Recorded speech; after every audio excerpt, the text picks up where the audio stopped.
Olá, pessoal! Nas nossas aulas das quintas-feiras, nós continuaremos visando um aprofundamento, visando explorar novos assuntos que eventualmente não tenham ainda sido motivo de questões no vestibular do ITA, mas que potencialmente ofereçam essa condição. É o caso específico da aula de hoje. Isso já aconteceu outras vezes e vai acontecer de uma forma mais intensa a partir de agora. Embora, claro, assuntos tradicionais ainda devam merecer a nossa atenção. Ocorre o seguinte, tem-se notado já há muito tempo, mas com ênfase nos últimos anos, uma tendência no ITA de cair em questões tanto sobre hidrostática quanto sobre hidrodinâmica, numa abordagem mais complexa do que a tradicional, exigindo frequentemente consulta, estudo em livros de ensino superior. Um dos exemplos é aquele do cilindro do copo com água ou um outro líquido qualquer sobre uma mesa giratória. Calcular, por exemplo, a profundidade da concavidade que se forma lá dentro. Essa abordagem se faz normalmente com recursos de nível superior, e caiu no ITA já pelo menos 2 vezes, razão pela qual no último simulado também insistimos numa questão similar, inspirada nos mesmos livros que tratam do assunto a que eu acabei de me referir. Outro exemplo claro dessa tendência são as questões exigindo Bernoulli. Prova disso foi a questão sobre tubo de Pitot, que caiu por 2 vezes nos últimos 5 anos. Bernoulli, hidrostática não tem sido assuntos meus, não nas aulas regulares, mas nós temos complementado as aulas do professor Marcel nessas quintas-feiras. E na aula de hoje, fruto da minha experiência como professor de mecânica dos fluidos por 5 anos na Universidade Positivo e anteriormente por 11 anos, de 86 até 97, na Universidade Federal do Paraná, eu pude verificar que livros de ensino superior, no caso especificamente o livro do autor Frank White, que é o livro oficial de mecânica dos fluidos nas universidades americanas, tá? Ou pelo menos foi top de linha durante muitos anos. Hoje o tal de Hibbeler está sendo mais adotado, mas o White ainda é uma verdadeira bíblia sagrada da mecânica dos fluidos. De lá podem ter saído questões do ITA, porque lá tem Bernoulli, lá tem a questão do recipiente giratório, que eu me referi há pouco, e tem também o assunto que nós vamos ver agora. É claro que eu vou tentar apresentar o assunto de uma forma que não exija conhecimentos muito além do ensino médio, porque eu também não acredito que isso viesse a cair, tá? Mas aquela abordagem de um jeito que eventualmente pode cair, na opinião desse seu dedicado professor, é isso que nós vamos tentar fazer hoje.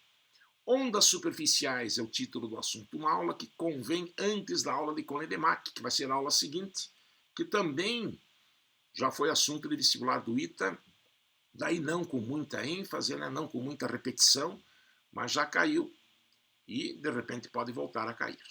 Ok? Então Kohn-Demark é para a outra quinta-feira, para o dia 15 de outubro, enquanto que hoje, 8 de outubro, nós vamos estudar ondas superficiais. Isso vai nos preparar, acompanhe no final da aula, eu vou procurar mostrar o que tem uma coisa a ver com a outra, né? Ondas superficiais, como eu disse, é o título da aula de hoje, são ondas que se formam na superfície livre de um lago ou de um rio, pode haver correnteza ou não, fruto do impacto das gotas d'água da chuva, de uma pedra que você solte, formam-se ondas planas com frente circular e cuja velocidade na ondulatória você não chega a aprender a calcular, embora possa. A fórmula que eu vou mostrar agora vem da ondulatória, mas ela é normalmente apresentada em cursos superiores, até porque depende da equação da continuidade na forma diferencial. Quer dizer, coisa que extrapola o nível do ensino médio. Então nós vamos ver esse assunto hoje, ondas superficiais. E depois, quando estendermos isso não para uma superfície, mas para o espaço, para ondas tridimensionais, a gente está dentro do ambiente propício para estudar o tal do Kohn-Demark. Você já ouviu falar sobre isso? É o assunto da próxima aula, mas para a qual esta aula é um pré-requisito. Com esse preâmbulo, então, vamos à aula de hoje. Trata-se da nossa aula número 28. O título da aula, então, é Ondas Superficiais, às quais se associa um certo número adimensional importante no estudo dos canais abertos, chamado número de Frode. Eu abordo o assunto na forma de exercícios, mas é claro que tem teoria. Caso alguém se interesse em estudar a teoria mais detalhadamente, eu não vou insistir, porque seria sobrecarregá-lo ainda mais para um assunto que nunca caiu. A referência é Frank White. Onde é que eu acho Frank White, professor? Tem que comprar 200, 300, 400 reais se você comprar. Claro que encontra aqui no Brasil, nas livrarias, traduzido para o português. Também acredito que você possa conseguir o PDF do livro na internet, pirata, né? Ou o e-book, talvez que seja um pouco mais barato. Mas você também pode, se quiser, pedir que eu mande as cópias xerox das páginas de onde essas informações vieram. Fica à disposição, eu só não vou insistir, porque trata-se de um algo mais, né? Algo que você, a princípio, não teria obrigação de fazer. Vamos lá, então. A lei da conservação da massa, que é outro nome que se dá à equação da continuidade, que você conhece, né? Vazão constante, A1V1 igual a 2V2, espero que lembrem. Porém, na forma infinitesimal, por isso eu digo que extrapola o nível do ensino médio, aplicada a um volume de controle, não se preocupe com esse termo, no escoamento em canal aberto são como os leitos dos rios, os canais artificiais concretados para evitar enchentes nas cidades, também aquele concretado pelo homem para a transposição do rio São Francisco, é um canal aberto, onde, em geral, a água escoará, apresentando uma superfície livre, em contato, portanto, com a atmosfera. É assim que se caracterizam os escoamentos em canais abertos. Então, a tal da lei da conservação da massa demonstra que a velocidade v de propagação das ondas de pequena amplitude na superfície de um líquido depende somente da aceleração da gravidade g e da profundidade h do canal. Não depende, portanto, da massa específica do líquido. Portanto, ela valerá para a água, é assim que nós vamos estudar, e valeria também para outros líquidos. Utilize a análise dimensional para prever a expressão dessa velocidade. Sim, porque essa história de considerar as amplitudes pequenas e usar recursos da ondulatória para calcular com que velocidade uma onda se propaga na superfície de um líquido, isto extrapola o nível do ensino médio. E nem é questão de mecânica dos fluidos, é questão de ondulatória em nível superior. Eu não pretendo fazer isso, mas até porque fugiria, né, do programa, não poderia cair. Mas a análise dimensional ajuda. Veja, diz o teste que a velocidade das ondas é função da gravidade e da profundidade, função de g e de h. Se for uma expressão monômia, quer dizer, sem soma nem diferença, então, como você aprende lá no começo do ano, nas aulas do professor Marcel, isso significa que a velocidade é o produto de uma constante adimensional pela gravidade elevada a um certo expoente alfa, pela profundidade elevada a certo expoente beta, a serem determinados. Toda fórmula física, para ser correta, precisa ser homogênea, isto é, a dimensão do primeiro e do segundo membro são iguais. Por isso eu coloco as grandezas entre colchetes, isso indica que não interessa nesse momento o valor da velocidade, nem o valor da gravidade, nem o valor da profundidade, mas interessa o que elas são. Eu não coloco o K entre colchetes porque você sabe lá da análise dimensional que já estudou, que o valor dimensional de uma constante pura, a dimensional é 1, né? E 1 é elemento neutro na multiplicação, não precisa entrar aqui. Velocidade tem como equação dimensional LT na menos 1, certo? Comprimento sobre tempo, lembre, de quilômetro por hora, de metro por segundo, são as principais unidades de velocidade. Gravidade, LT na menos 2, metro por segundo ao quadrado, de fato, é a principal unidade de aceleração, e a profundidade mede-se em H, logo é um comprimento, é um length, como se diz em inglês. L, primeira letra da palavra comprimento em inglês, é o símbolo universal de comprimento. Isso nos leva a LT na menos 1 igual L elevado a alfa, T elevado a menos 2 elevado a alfa, fica T elevado a menos 2 alfa, vezes L elevado a beta.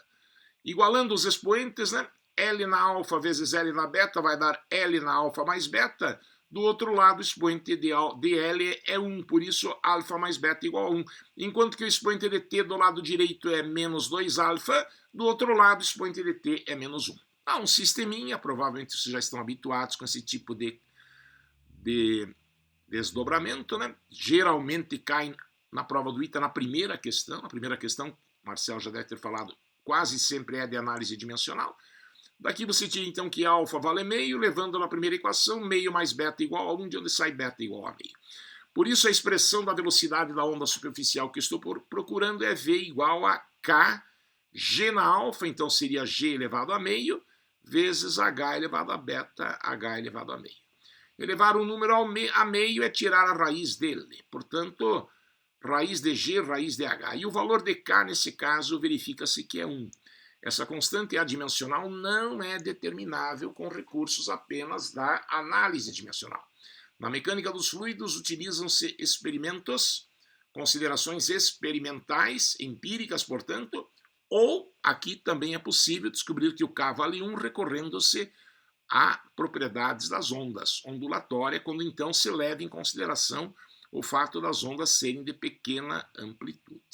Eu estou me abstendo disso, mas garanto que na internet tem, tá? Se você entrar no Google e digitar cálculo da velocidade de ondas superficiais, eles vão te explicar, mas aí você vai ver que isto extrapolaria o nível do ensino médio. Você diria, o Geraldo está louco, essa matéria não vai cair no ITA. Mas pode, desde que ele dê um jeito de cobrar a fórmula via análise dimensional ou forneça a fórmula, pode, já aconteceu de cair. Tá, então, V igual a raiz de GH, já que o K vale 1, é a fórmula para cálculo da velocidade de ondas superficiais, de pequena amplitude. Eu faço uma observação, isso aqui tá, é só para enriquecer um pouco esse comentário. Quando se estuda escoamento de um líquido em canal aberto, o número de Froude, assim chamado, número adimensional, que se define como a razão V sobre a raiz de GH, esse número acaba não tendo unidade, ele permite fazer previsões a respeito do escoamento. Entenda que raiz de GH, você acabou de ver, é a velocidade, não do escoamento, a velocidade das ondas. As ondas se movem com esta velocidade. Uma coisa é a velocidade das ondas, que podem se formar em lago ou em rio. Outra coisa, no caso de um rio onde tem correnteza e há uma certa velocidade. Então, V é a velocidade da correnteza, a velocidade do escoamento. Caso o número de Froude seja igual a 1, quer dizer, a velocidade da correnteza seja igual à velocidade das ondas, costuma-se dizer que o escoamento é crítico. Se o número de Froude for maior do que 1, a velocidade da correnteza, então, maior do que a velocidade das ondas, a gente fala que o escoamento é torrencial, muito rápido. Não se usa aqui a palavra turbulento, turbulento é outra coisa. E se o número de Froude for menor do que 1, a correnteza é lenta, né? Poderia até não existir num lago, por exemplo, esse V seria 0, né? As águas estariam paradas. Mas se a correnteza for lenta e o número de Froude for menor do que 1, se a velocidade da correnteza for menor do que raiz de GH, o regime se diz fluvial. Além do número de Froude, tão importante para a hidráulica, você vai ouvir falar muito dele no terceiro ano da universidade, o número de Reynolds é importante, não sei se eu já falei sobre isso, ρVd sobre μ, V velocidade, ρ massa específica, D diâmetro do tubo, aqui é escoamento no interior de dutos forçados, é assim que se fala, sobre μ, que representa a viscosidade dinâmica. Pelo número de Reynolds a gente sabe se o escoamento é laminar ou turbulento. Até 2000, para ser mais exato. No escoamento no interior de dutos, o escoamento se dá segundo lâminas visíveis, por isso se diz escoamento laminar.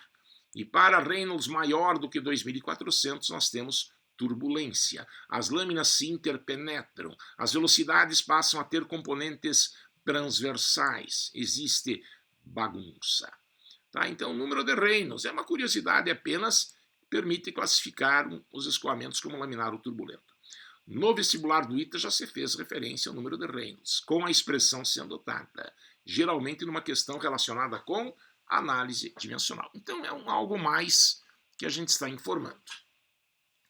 Tá? Não se preocupe em decorar o que você acabou de ouvir, mas saber que existem esses números adimensionais, além de Reynolds, de Froude, número de Weber, número de Grashof, número de Planck, número de Nusselt, número de Prandtl, Planck não, número de Prandtl, são números adimensionais, grupos adimensionais importantes no estudo de fenômenos relacionados com transferência de calor e também transferência de quantidade de movimento, que é o que se verifica no escoamento dos fluidos. Mas isso tudo é abordagem para cursos superiores.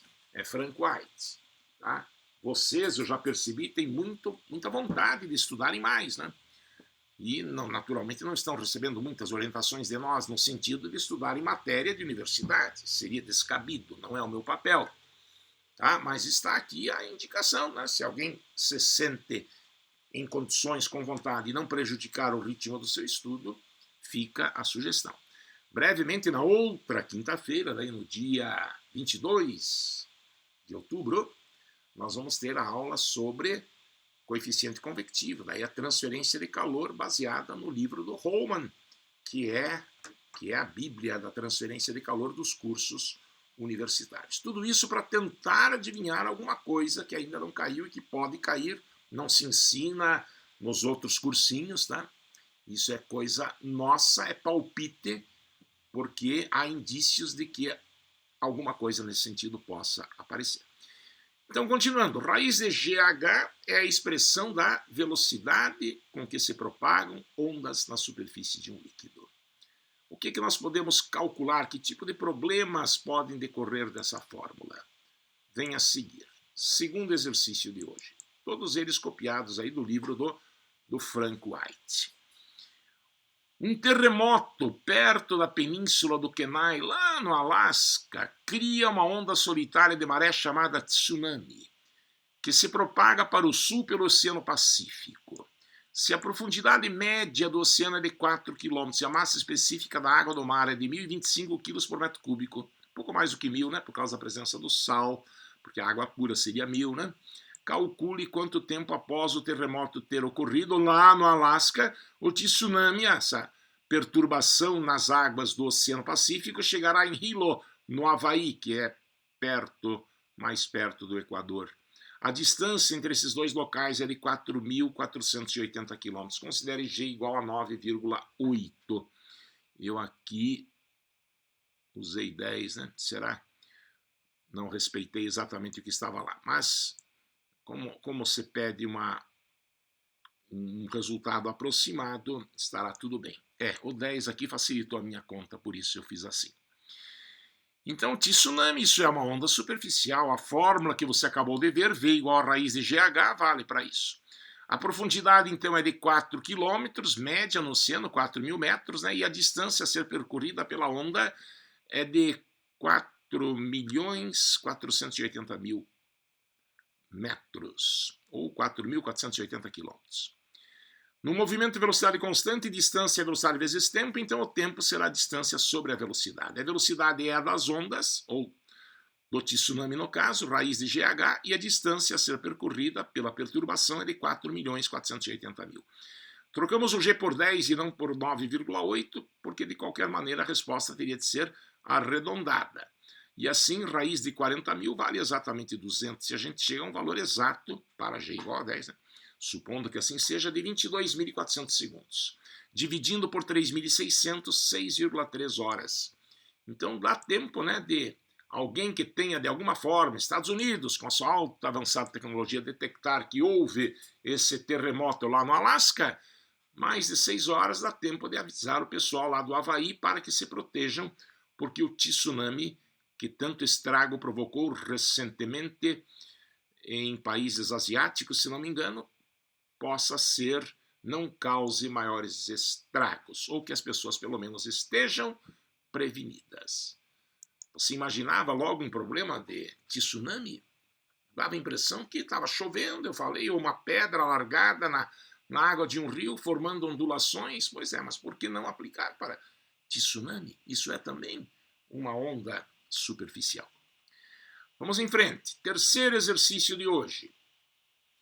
Pedras lançadas sucessivamente no mesmo ponto, dentro do escoamento de água em um canal com 42 centímetros de profundidade, criam ondas circulares conforme mostra a figura. Sendo G igual a 9,81, calcule a velocidade da correnteza e de que tipo é o escoamento, se é torrencial, se é fluvial ou se é crítico. Então veja só, na verdade ele fala em pedras, mas bastaria uma pedra. Com a água correndo, imagine que aqui você esteja vendo o rio de cima com certa velocidade V, velocidade da correnteza, não confundir com velocidade das ondas. Imagine que a pedra tenha caído nesse ponto.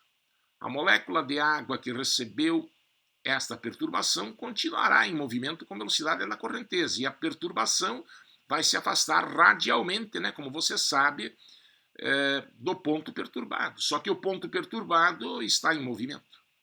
Então, num certo instante, sei lá, 5 segundos após a pedra ter batido na água, a molécula perturbada é o centro da onda e a crista da onda já está lá, a perturbação já percorreu 4 metros. Mais algum tempo depois, sei lá quanto tempo, ele não diz, né, 10, 15 segundos, até para calcular, já vamos ver, a perturbação já percorreu 9 metros radialmente. Durante esse intervalo de tempo, você percebe que a perturbação afastou-se 5 metros do ponto perturbado, 9 menos 4, e percebe que a correnteza percorreu a distância de 4 mais 6 mais 9, portanto, 19 metros no mesmo tempo. Se você percebeu isto, e já que as coisas são simultâneas, enquanto a perturbação se afasta radialmente e a correnteza vai para frente, você vai conseguir descobrir a velocidade da correnteza. Acompanhe o raciocínio. A velocidade das ondas é raiz de GH. Velocidade radial com que a onda se propaga. Não confunda, por favor, com a velocidade da correnteza, que é outra coisa. G9,8, profundidade em metros 0,42, isso vai dar, claro, tem que usar calculadora, é livro universitário, não é problema de vestibular, o estudante universitário pode usar calculadora. 2,03 metros por segundo deve ser a velocidade com que as ondas se propagam na superfície deste rio, não é? Da figura, então, como ele disse, nesse tempo, para que esta frente daqui se deslocasse para cá, entenda, isso aqui são duas fotografias, né? Duas fotos reveladas no mesmo filme, alguns chamam isso de fotografia estroboscópica, ficou claro que a onda avançou 5 metros, 9 menos 4, no tempo, aqui, no intervalo de tempo entre as duas fotografias. Então o x da onda, eu diria, vale 5 metros. X é igual a VT no movimento uniforme. X da onda é a velocidade da onda vezes t. X da onda é 5, a velocidade da onda é 2,03. Então o tempo para que isso ocorresse foi de 5,20. 5 dividido por 2,03. É o tempo para que a perturbação vá daqui para lá, é o mesmo tempo para que aquela molécula que foi perturbada vá daqui para cá. O deslocamento da molécula é o deslocamento da correnteza, da figura 4 mais 6 mais 9, 19 metros é a distância que a correnteza percorreu naquele tempo que acabamos de calcular. X da correnteza vale VT, X da correnteza é 19, velocidade da correnteza eu quero, e o tempo 5 dividido por 2, desculpe aqui um errinho meu, é 2,03, aquele valor aqui é o correto, aqui eu troquei. Mas o resultado é confiável, tá? Se você isolar o VC, vai dar 7,714, e a correnteza, portanto, é maior, é mais veloz do que as ondas. O numerador daquela expressão que define o número de Freud, lembra? V sobre raiz de GH, V sobre raiz de GH, V é velocidade da correnteza, raiz de GH é a velocidade das ondas. Se o numerador é maior que o denominador, então o número de Freud é maior do que 1, e nesse caso o regime se diz torrencial. Tá? Então, você consegue descobrir só de olhar para o rio, desde que esteja chovendo ou desde que você jogue uma pedra na água, se as frentes de onda se propagarem desta forma, exclusivamente rio abaixo, você consegue perceber que o regime é torrencial. Se for fluvial, a correnteza é lenta, daí algumas frentes de onda vão junto para a correnteza, a jusante, como se diz, rio abaixo, mas algumas frentes de onda também seguirão rio acima, a montante. Então, visualmente, com um pouco de experiência, dá para saber se naquele escoamento nós vamos ter Freud maior ou menor do que 1, se o regime vai ser fluvial ou torrencial. Percebe? Pelo visual, eu falei de chuva porque tem de haver perturbação para que provoque essas frentes de onda. Se não estiver chovendo, você, de uma ponte ou de perto da margem, solta uma pedra e observa, poderá saber se a velocidade da correnteza é grande ou não. Quem é maior, quem é mais veloz, a correnteza ou as ondas? Pelo visual dá para observar. Professor, até acho que entendi mais ou menos. Mas dá para fazer mais um exercício semelhante? Um detalhe, eu não coloquei exercícios para casa porque acho que seria um exagero. Não quero sobrecarregá-los de uma maneira talvez desnecessária. Tá? Isso nunca caiu no ITA, não nos termos como eu estou lhe propondo. Mas se você tiver esse interesse, por favor, é só você se manifestar. Tá? Eu poderei mandar as cópias escaneadas do livro, ou talvez mais fácil, né, você pegar alguma coisa na internet nesse sentido. Também não creio que seja o caso, não, de comprar o livro. Então, mais um exercício. Já que não tem exercício para casa, mais um exercício para treinar isso daí. Sim, com certeza agora com regime fluvial, como é que seria, professor? Novamente um exercício do Frank White, próximo, né, vizinho daquele que eu acabei de lhe explicar. Pedras lançadas sucessivamente no mesmo ponto, dentro do escoamento da água, a água está escoando para a direita na figura, em um canal com 65 centímetros de profundidade, criam duas ondas circulares, como mostra a figura. Aqui eu estou vendo algumas frentes de onda seguindo rio abaixo, mas uma outra frente de onda, o ponto da frente de onda seguindo o rio acima. Isso é sinal que a correnteza não é tão rápida nesse caso. As ondas são mais rápidas que a correnteza. Então, sendo G igual a 9,81, determine a velocidade da correnteza e o regime de escoamento. Então, mesmo raciocínio de agora a pouco. Tá? São duas fotografias. Num certo instante, a frente de onda era uma circunferência com 3 metros de raio. O centro da circunferência, claro, é a molécula da água do escoamento que foi perturbada pela pedra que foi lançada ou abandonada. Algum tempo depois, a frente de onda já está a 9 metros. Então, a onda percorreu o quê? 6 metros. Esse é o deslocamento da onda. Com que velocidade a onda se propaga? Raiz de GH, G é guarde a fórmula, né? 9,81, então simplesinha, H 0,65, a velocidade das ondas é de 2,525 metros por segundo. O deslocamento da onda entre os dois instantes da fotografia foi então de 9 menos 3, foi de 6 metros. E isto é a velocidade da onda vezes tempo. Portanto, o tempo vale 6 dividido por velocidade da onda. 6 dividido por 2,525 segundos. E o x da correnteza, a correnteza corresponde ao deslocamento do centro dessa circunferência. O deslocamento da correnteza é o deslocamento naquele mesmo tempo daquela molécula de água que foi perturbada. 4 metros, isso sai direto da figura. E é no movimento uniforme, né? Supõe-se velocidade da correnteza vezes o tempo. Então, 4 igual a velocidade da correnteza é o que eu quero saber. O tempo é 6 dividido por 2,525. Isolando, 4 vezes 2,525 dividido por 6 vai dar 1,68 metros por segundo. A correnteza, portanto, é menos veloz do que as ondas. O numerador da expressão do número de Froude é menor do que o denominador. No denominador é que está a raiz de GH, então o número de Froude é menor do que 1. Quando o número de Froude for menor do que 1, o escoamento do canal é tranquilo. Alguns chamam mesmo de tranquilo, mas o termo mais adequado é fluvial. É antônimo de torrencial. E na transição entre os dois está um escoamento que se diz crítico. Escoamento crítico é aquele para o qual a velocidade da correnteza é igual à velocidade das ondas. Tranquilo? Você consegue imaginar como é que seriam as frentes de onda no escoamento crítico? Isso vai ser desenhado na outra aula quando eu falar de cone de Mach.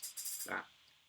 Dá para imaginar como é que seria. As circunferências iriam se tangenciar. Procure pensar. Se o escoamento fosse crítico, eventualmente problemas semelhantes ao que eu propus poderiam nos levar a concluir que o escoamento é crítico, quando a velocidade da correnteza for igual à das ondas. Gostei, professor. Essa matéria parece fácil. É tranquila, só que isso aí é meia aula, né? Meia hora de aula na disciplina de mecânica dos fluidos. É um aspecto que normalmente não se estuda no ensino médio, mas que está tratado naqueles livros onde tem recipientes rotativos, carrinhos acelerados, isso também já caiu no ITA, né? Também já caiu, nós já estudamos nas aulas de quinta. Um caminhão cheio de gasolina acelerando, a superfície livre fica inclinada. Como é que se relaciona a aceleração com o ângulo? Lembram? Quem tem boa memória, A igual a G tangente alfa. Será que lembram? Isso já foi visto. Naquele mesmo livro onde consta recipiente rotativo, carrinho com líquido com movimento acelerado, onde tem Bernoulli também tem ondas superficiais. Só que geralmente lá no final do livro, porque isso é específico de canais abertos que são estudados separadamente do assunto anterior. Hidrostática é o primeiro capítulo, depois vem hidrodinâmica, isso na universidade, mas geralmente tratando de escoamento dentro de condutos fechados. E bem no final do ano é que se estuda a hidráulica, que é o escoamento em canais abertos, que é de onde eu tirei esse tópico e esses problemas. Ok? Vamos então a mais um problema. Mais um problema então, pessoal, baseado também no Frank White. Esse vai ser o último de hoje. Peço desculpas, a aula hoje é um pouquinho mais curta. Eu cheguei até a pensar em começar o assunto seguinte, mas não seria possível concluí-lo. Então, por razões até de natureza didática, é bom que a gente se limite, né, às ondas superficiais por enquanto e deixe o número de Mach para a próxima aula. Mais uma questão, então, inspirada lá em Frank White também, sobre ondas superficiais. Água escoa rapidamente em um canal de 25 centímetros de profundidade. Ao se penetrar a superfície com a ponta de um lápis, seria colocado aqui, forma-se a jusante, jusante quer dizer rio abaixo, no sentido da correnteza, a correnteza está aqui fluindo para a direita, em formato de cunha. Forma-se uma onda jusante em formato de cunha. Na verdade, são várias ondas limitadas por uma região que faz lembrar um ângulo ou realmente uma cunha. Com um ângulo total de 38 graus. Calcule a velocidade da água. O que o teste quer dizer com isso, você mesmo pode imaginar. Imagine um dia em que você esteja pescando ou na margem de um rio, se você penetrar um lápis, vai se formar uma cunha na água.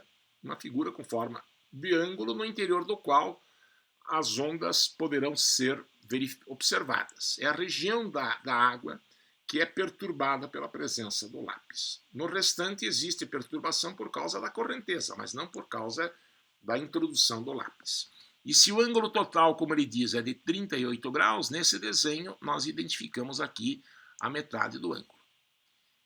Então, num tempo qualquer, aquela molécula de água que foi perturbada pela presença do lápis teria se deslocado daqui para cá. A isso eu dou o nome de XC, deslocamento da correnteza, que tem a ver com a velocidade da correnteza.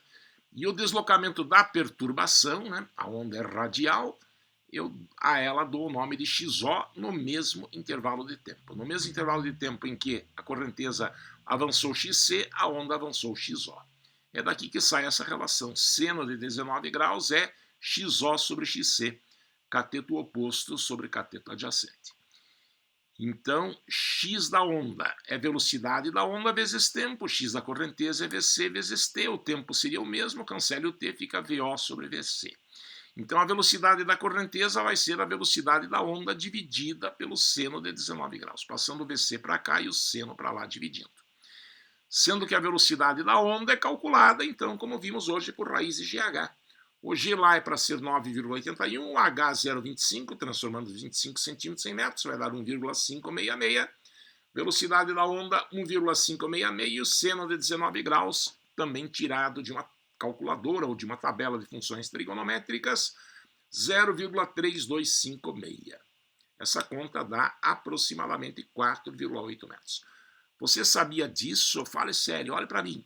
Você sabia que dá para calcular a velocidade de um rio a partir do ângulo formado quando você coloca um lápis dentro da água?